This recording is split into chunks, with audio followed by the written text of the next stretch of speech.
Welcome to Hyundai's video tutorial series. This tutorial will show you how to use the Trucker Quick Check feature of our website. Login is not required. You are able to locate this feature on the left-hand side of our website under Export. Then select Trucker Quick Check.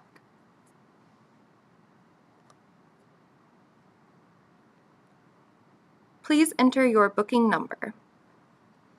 Then choose what information you are searching for: inland for inland pickup and return location, or local for local information.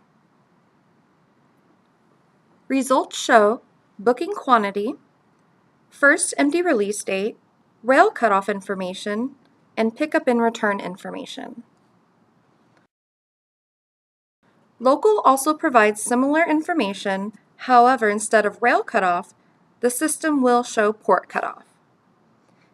If you have any questions or concerns, customer service representatives are standing by.